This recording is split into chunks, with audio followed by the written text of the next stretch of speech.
Okuva essula 33 Mukama n'agamba Musa nti, mugende mulinnye okuva wano, ggwe n'abantu be waggya mu nsi y'e Misiri. Muyingire mu nsi gye nalayirira Ibulayimu, Isaaka ne Yakobo nga njogera nti, ndigiwa ezzadde lyo. Era ndituma malayika mu maaso go, era ndigobamu Omukanani, Omwamoli, n'Omukiiti, n'Omuperezi, Omukiivi, n'Omuyebuusi, mu nsi ekulukuta n'amata n'omubisi gw'enjuki. Kubanga nze siririnnya wakati mu mmwe, kubanga oli ggwanga eririna ensingo enkakanyavu, nneme okukuzikiriza mu kkubo. Abantu bwe baawulira ebigambo ebyo ebibi ne banakuwala. Ne wataba muntu eyayambala ebyobuyonjo bye. Mukama n'agamba Musa nti, gamba abaana ba Isirayiri nti muli ggwanga eririna ensingo enkakanyavu. Mbeera kulinnya wakati mu ggwe, newankubadde akaseera katono, nandikuzikirizza. Kale kaakano yambula ebyobuyonjo byo, ndyoke ntegeere bwe nnaakukola. Abaana ba Isirayiri ne beeyambula ebyobuyonjo byabwe okuva ku lusozi Kolebu n'okweyongerayo. Olw'omusanvu, Musa yatwalanga eweema n'agisimba ebweru w'olusiisira, walako n'olusiisira, n'agiyita eweema ey'okusinkanirangamu.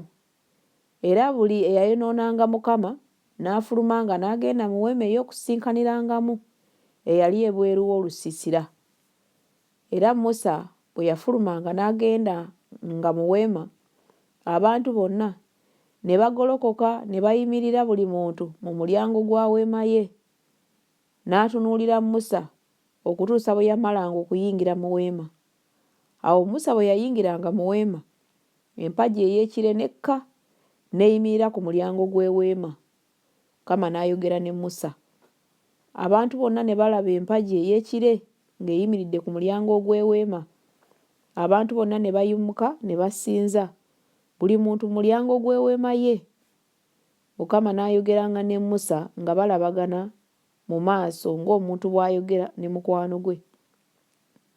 N'addangayo mu lusiisira nate, naye omuweereza we Yoswa omwana wa Nuuni, omuvubuka, teyavanga mu weema. Musa n'agamba Mukama nti, laba, ondagira nti twala abantu bano, n'otoŋŋanya kumanya gw'onootuma awamu nange. Naye wayogera nti, nkumanya erinnya era walaba ekisa mu maaso gange. Kale kaakano nkwegayiridde, bwe mba nga nalaba ekisa mu maaso go, ondage amakubo go, nkumanye ndyoke ndabe ekisa mu maaso go. Era lowooza ng'eggwanga lino bantu bo.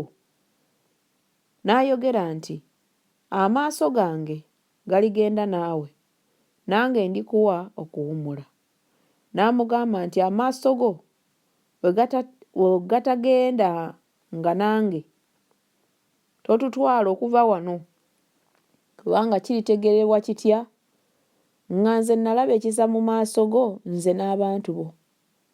Si kye kiriva kitegeerebwa kubanga ogenda naffe n'otwawula ne twawulibwa nze n'abantu bo mu bantu bonna abali ku maaso g'ensi. Mukama n'agamba Musa nti, era n'ekyo ky'oyogedde ndikikola, kubanga walaba ekisa mu maaso gange, nange nkumanya erinnya.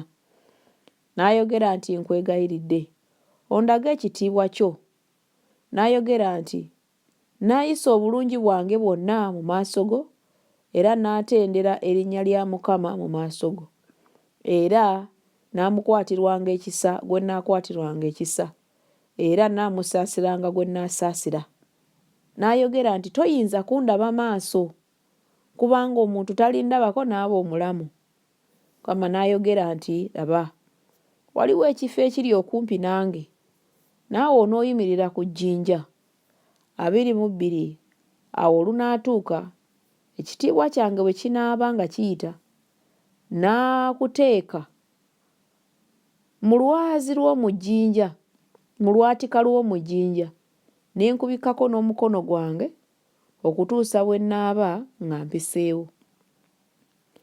Ne nziyako omukono gwange, naawe n'olaba amabega gange, naye amaaso gange tegaalabike.